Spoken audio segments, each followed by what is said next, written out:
So what would happen now if you combine the artistry of 2001: A Space Odyssey and combined it with of the stuff in 2010, the year we made contact? I think we'd have a bona fide masterpiece on our hands. So here we are, 2010. The Year We Made Contact is a 1984 movie and a direct sequel to 2001: A Space Odyssey. It's directed by Peter Hyams. Hames? Huh? I still don't know how to say this gentleman's name. I've reviewed a few of his movies before. Some I've liked, some I've like, eh. But I was still looking forward to this. He's a competent director and he makes good or solid or at least entertaining films that pass the time. That's fine. We've got Roy Scheider in this. He plays Floyd. They didn't get the actor back for the first movie. I don't know if he's dead or didn't want to do it or just wasn't a big enough name. So we've got Roy Scheider in that role. We also got John Lithgow, Helen Mirren, and Bob Balaban. The guy who played David from the first movie's in this as well. Please don't make me say his name. It's Keir Dalia. Is that it? Please never make me say that again. And then, alright, so I'll just say this right off the bat. I like this movie more than the first one. I did. Why? Well, because this movie does everything I wanted the fucking first movie to do. All the world building and shit in 2001 seemed in the background, and in the foreground was all this boring shit that just bored me. Because it was boring. This one cuts out all the boring shit and focuses on characters and story and world building. I really like the story in this. We've got Floyd is contacted by the Russians saying, hey, we're going to beat you guys to space to investigate the discovery and what's going on in Jupiter. So you might want to come with us. So he gets permission from his government, Floyd, and him and two other Americans join the Russians in this venture. And as they're doing their investigation, things aren't going well between the Russians and the Americans on Earth.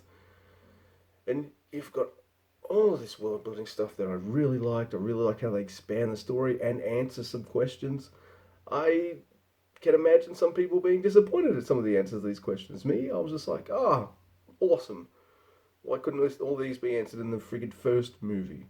I think, like the first movie as well, it does as good a job, if not a little better job, at showing the scariness and terrifyingness of space travel, how hard it is, how scary and fragile things can be, and just how damn right fucking scary space is. You don't get that from Star Trek or Doctor Who or anything like that. Yeah, they're in spaceships and they're traveling about and stuff, but there's that kind of degree of separation there.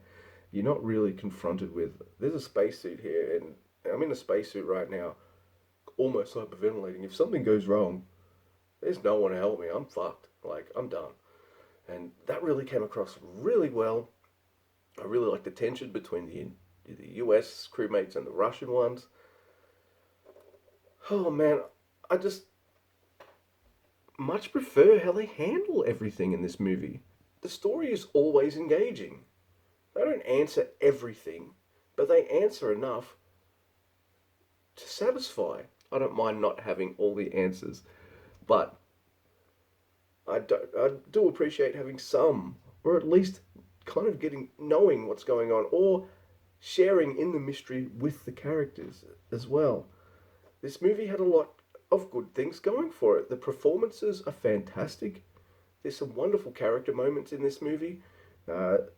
First one that springs to my mind is they've got to do a slingshot around Jupiter and they've got to enter its atmosphere and go all the way around the planet in order to slow down and achieve orbit around Io or near the monolith.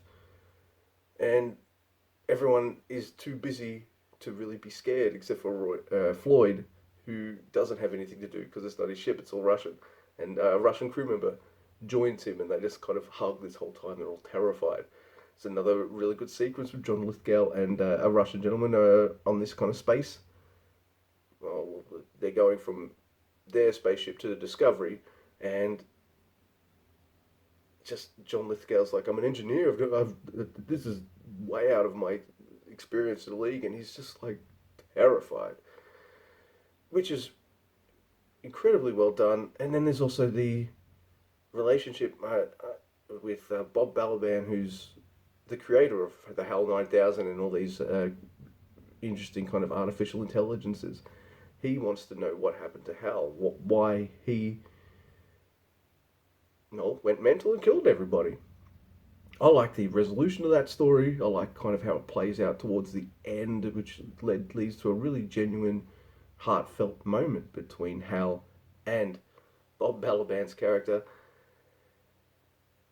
And that's kind of how I felt about a lot of the movie. It's just really good human characters, emotions.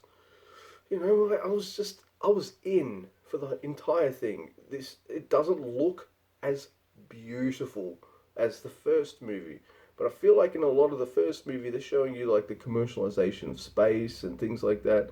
And when you go to an airport, things usually look pretty damn clean and and all that kind of stuff. When you're on a Russian spaceship, or if you're at the airport, if you go like behind the scenes or something like that, it's probably not going to be as clean or anything like that. It's going to be a bit more cluttered, a bit more dirty, and that's how this movie kind of feels, and I appreciate that. They even do their own version of the Discovery. Like it looks pretty much like the original did, and it works. There's a bit more dust, so it looks a bit more grimy, so it doesn't quite look as good as the original, but it's not supposed to. I don't know, man. This movie just did all the things I wanted the first one to do, except the artiness. The arty-fartiness is not quite in 2010, but it is in 2001.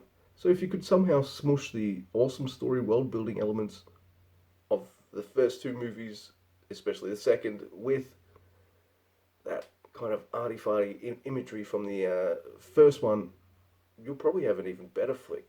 But as it stands, I didn't know what to expect from this movie. I expected to be entertained. I didn't expect to be impressed. It was fantastic. Unfortunately, for anyone interested in this movie, you'll have to watch the first one first, just to put everything in context. But after that, you'll never have to watch the first movie ever again. Ever. All you need to know is kind of what happens in that movie, and then watch the second one. I already know that if I'm ever in the mood to go back and watch something in this world, in this universe, I just go to 2010. 2001 could kiss my butt.